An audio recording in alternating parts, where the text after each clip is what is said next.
What's up, ladies and gents, Ghost here, back with a bit of an information roundup for Battlefield 4. If you've been paying attention to the live streams over at Gamescom as well as the Battlefield 4 blogs, then you'll know that DICE have been throwing a plethora, a myriad of new information at us. They've been seriously cramming the BF4 info down our throats, and I'm going to do my best to round it up in as concise a manner as possible. So just quickly before I get into the new info here, I'd just like to remind you guys that I have been in England for the past week taking care of some family business, so that's the reason there hasn't really been much content up on the channel. I didn't have any equipment with me over there, so no computer, I just had a phone. However, on the positive side of things, I did have plenty of time to check out the live streams from Gamescom, and I was busy jotting down any little notes, any tidbits of information that I could glean from the live stream, from the developer interviews, from the commentary of Corey Dunn and Alex Mendez, and I'm going to share all of that with you guys today.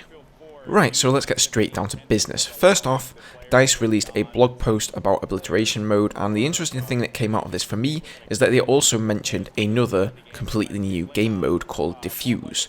And whilst they didn't say much about this, they did say that it will be a game mode without any respawns, and it will be based on tight infantry play. So for me, I see a kind of Counter-Strike-esque setting. Maybe it's based upon a bomb objective, one team attacking and one defending, no respawns, that kind of thing.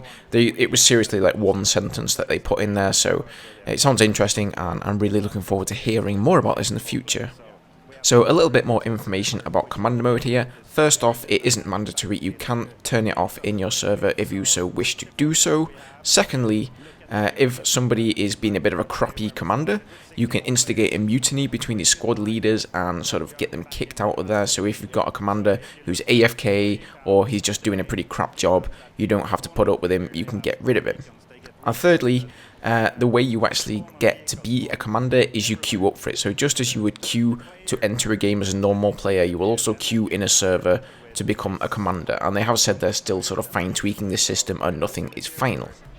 Now, we've all heard plenty about Commander mode, how it's about using these new awesome abilities, but it's also about marking objectives and even enemy players, and Lars Gustafsson has elaborated a little bit on the high value target system.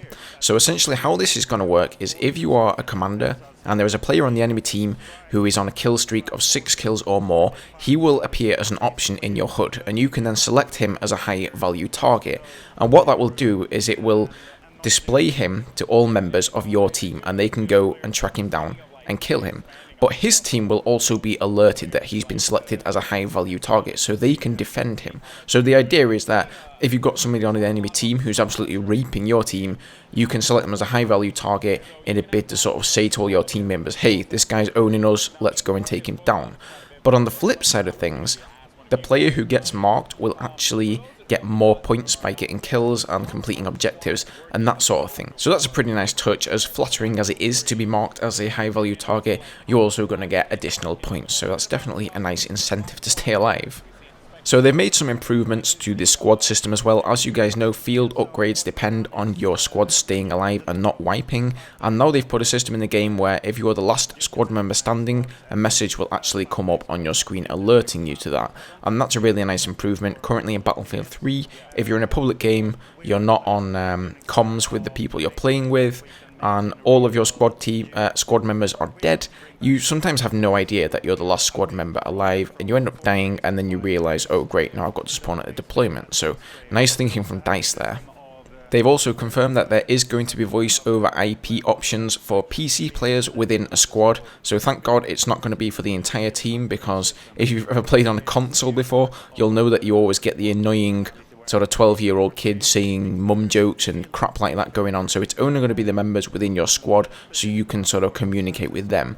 And I really like this idea, although it kind of presents a problem for me as somebody who records their footage, because this means that if I record the footage, I'm going to have all this sort of babbling over the top of the gameplay, and if I want to use that for voiceover stuff, it's going to be very annoying to have to edit that out, since it's going to be on the same soundtrack as the Battlefield 4 game noises. So I hope they put some sort of audio splitting option in there so that I won't have to simply turn it off in order to record footage, because it is a really nice addition.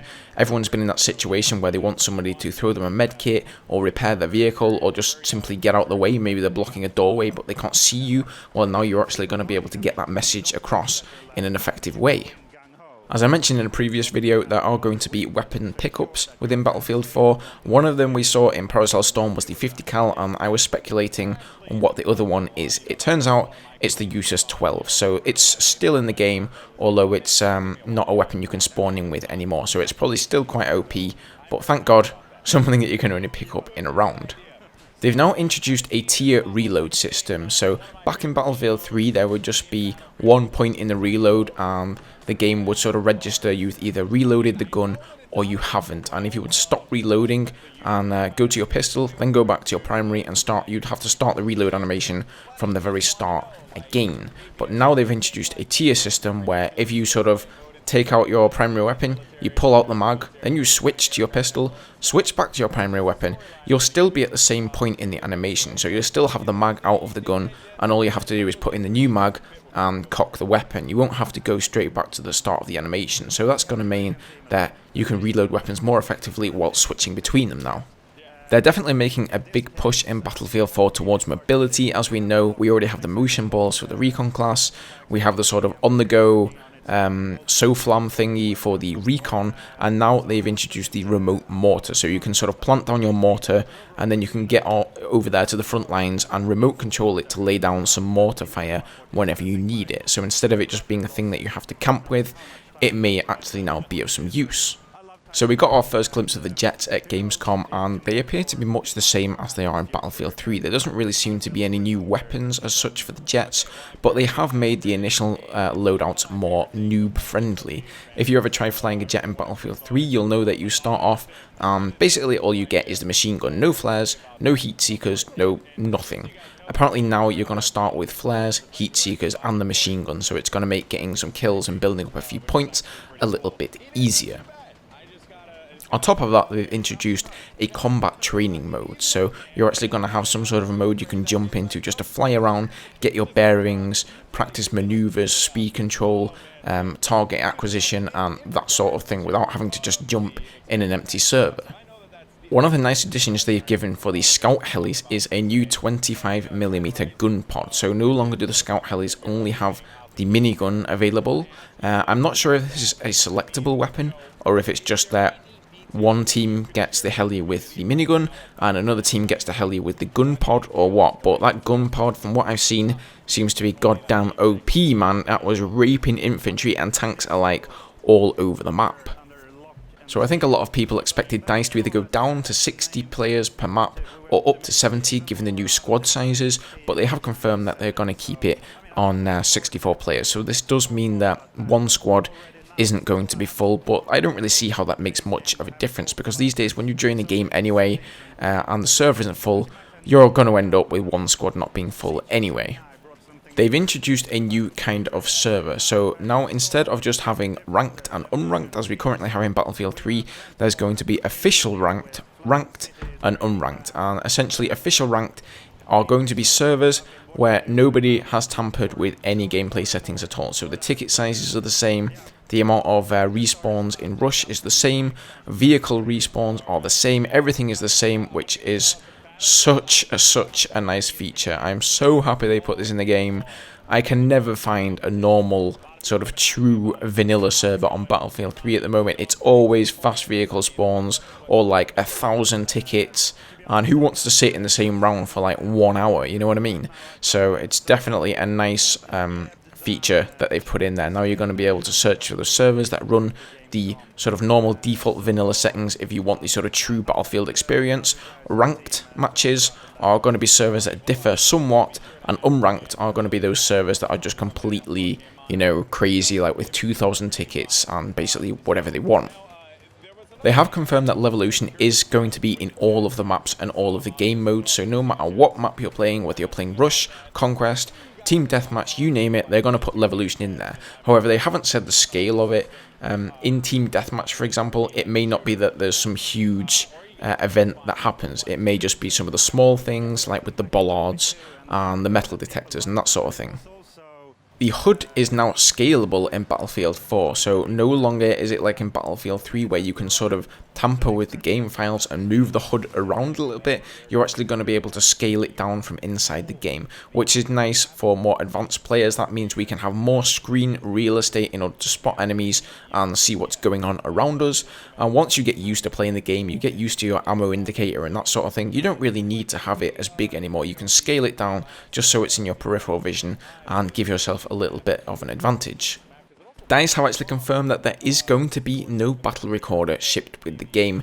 They have said, however, that it's definitely not out of the works. This may be something that they include with one of the expansion packs, for example, but I'm kind of a little bit bummed out about this. You can see here from Gamescom how awesome the spectator mode is. It opens up for awesome casting of games and commentary, but without any battle recorder, this means that all casting is going to need to be done live within a game, and you don't know how that game is going to pan out.